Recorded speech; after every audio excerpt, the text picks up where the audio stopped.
देखो, जो डिमांड्स की बात है, ये हमारी डिमांड्स बहुत पुरानी चल रही हैं, ये कोई आज की डिमांड नहीं है। सबसे जो इम्पोर्टेंट डिमांड जो सरकार के सामने हम बार-बार लाते हैं कि डॉक्टरों की बहुत शॉर्टेज है पूरी स्टेट में।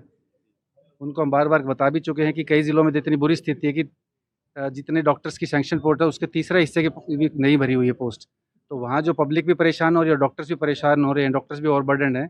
तो उस चीज़ को लेके सरकार जो हमारे सुझाव हैं, जो जो टाइम टू टाइम सजेशंस देते रहते हैं, उन पे अपने एक्शन ले और ये डिमांड्स को शॉर्टेज है उसकी दूर पूरी करे।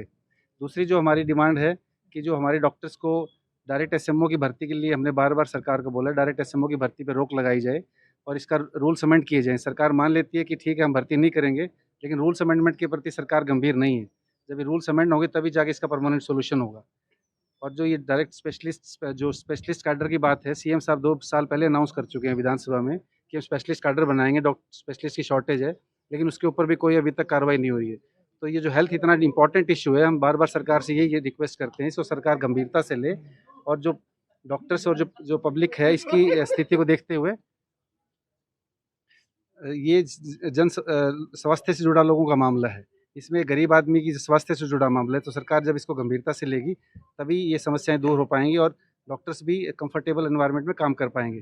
तीसरा जो हमारा इश्यू था कि जो हमें सेंटर के बराबर एसीपी और अलाउंसेस दिए जाएँ। सरकार मान चुकी है उस बात को कि आपकी डिमांड जायज़ है और 6 महीने पहले समझौता भी हो गया था, लेकिन 6 महीने तक उस कोई भी फाइल के ऊपर एक स्टेप भी मूवमेंट नहीं हुई है। और चौथी जो हमारी डिमांड थी कि डॉक्टर्स की जो पीजी करने जाते हैं हमारे साथी इन सर्विस, उनका सरकार 1-1 करोड़ के 2 बॉन्ड लेती है। ये सहमति बन गई थी 6 महीने पहले भी कि वो बॉन्ड की राशि 1 करोड़ से 50 लाख कर दी जाएगी, लेकिन आज तक भी उसके लिए कोई भी फाइल नहीं चलाई गई है। तो सरकार जब इन चीज़ों के लिए इतनी गंभीर नहीं है और ये दुर्भाग्य है कि एक क्लास 1 ऑफ़िसर्स को और जो 24 घंटे लोगों की सेवा में लगे रहते हैं, उनको सड़कों पर उतरना पड़ता है। इससे बड़ा दुर्भाग्य और क्या होगा? जो जिसको सरकार कोरोना वॉरियर्स कहती थी और हमें मान-सम्मान देती थी, आज उन्हीं कोरोना वॉरियर्स को अपनी छोटे-छोटे इश्यूज़ के लिए और ये सड़कों पर उतरना पड़ रहा है। तो सरकार को स्वास्थ्य के लिए गंभीर होना पड़ेगा। हमने सरकार को अभी भी रिक्वेस्ट की है कि इसको एक एमिकेबली सॉल्व करें, नहीं तो हम 15 तारीख को 2 घंटे की पेन डाउन स्ट्राइक करेंगे। फिर भी हमारी समस्या का समाधान नहीं हुआ तो 25 तारीख से हम सारी सर्विसेज़ बंद करने को मजबूर हो जाएँगे।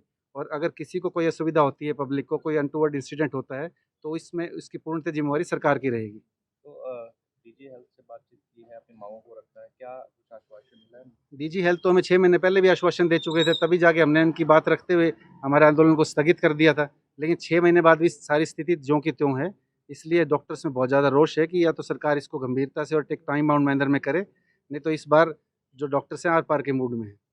हमारी ये मीटिंग जो है हमारे स्वास्थ्य मंत्री जी से हो चुकी हैं, 2 हमारे एसीएस सर से हो चुकी हैं, लेकिन हमने अभी सीएम साहब से भी रिक्वेस्ट डाल रखी है मीटिंग के लिए। तो उनकी तरफ से अभी हम वेट कर रहे हैं कि कब वो हमारी इस मीटिंग करें और हमारी बातों का संज्ञान लेके हमारी समस्याओं का समाधान करें।